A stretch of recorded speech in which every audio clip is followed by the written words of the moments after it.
Welcome to Important Monuments of Cyrene. The sanctuary of Apollo sits on a prominent edge of the plateau of Cyrene, overlooking the Mediterranean Sea.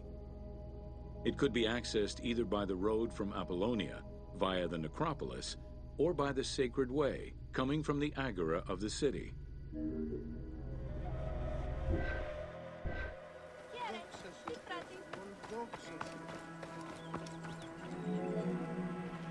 The abundance of temples and statues throughout the city reflect the various Greco-Roman and Egyptian cult influences over the centuries.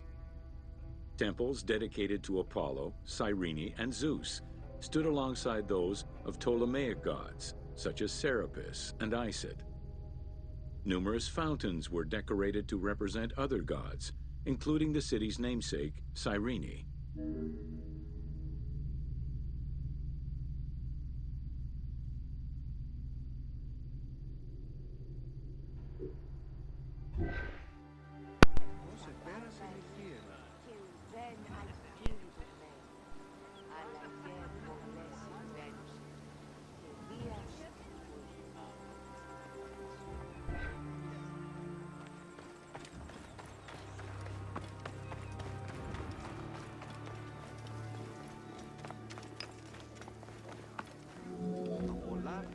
A vestibule known as a propylaeum marked its entrance and highlighted the fountain of Apollo.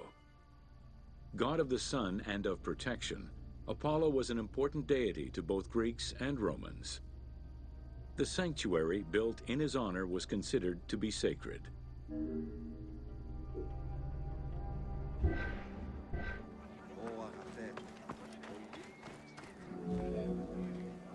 The imposing temple was built on a natural cornice, stretching more than 200 meters in length and roughly 50 meters in width, and was surrounded by a vast Doric colonnade. Sections uncovered by archaeologists indicate restorations to the columns were made between 115 and 116 CE.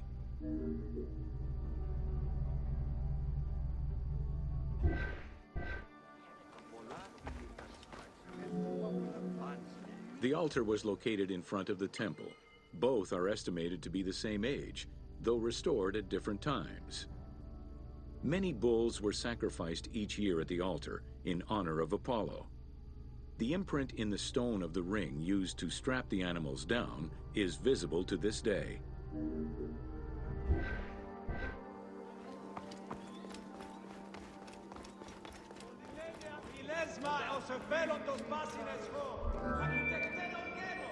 Carved during the Roman era, the Apollo Cytharide was discovered near the temple. It is considered an important archaeological find. The statue of Apollo was in pieces when it was uncovered. Remarkably, most fragments were found, and the restored statue is currently at the British Museum. The team extrapolated the statue's final look based on the current partial reconstruction, and placed it inside the temple to reflect the patron deity of the area.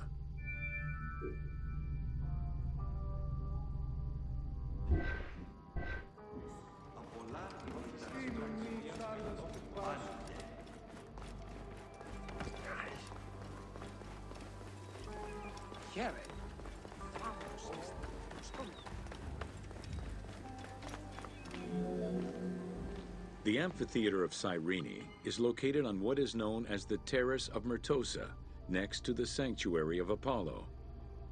It was built on top of the old theater in the 2nd century. Originally used as a stage, the theater became an amphitheater once the taste for Roman gladiatorial entertainment reached the city.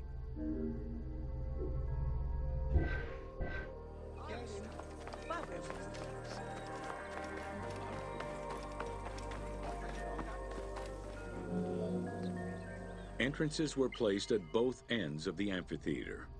A wall replaced the first 2 rows of bleachers as protection from the array of wild animals in the ring. The tunnel used for the parade of beasts and gladiators circled the arena, unlike the Roman Colosseum's tunnel, which was beneath the amphitheater.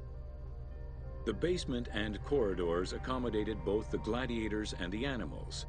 and included lifts that raised the traps into the arena's center.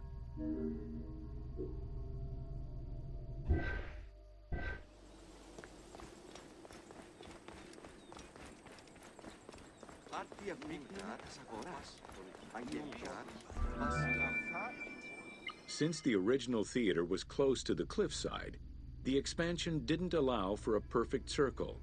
Instead, junctions of the semicircle formed the arena into an oval shape. This elliptical formation still ensured an excellent view from all angles. The team decided to create a perfectly round theater for technical reasons and used the structure of the Roman theater as their reference.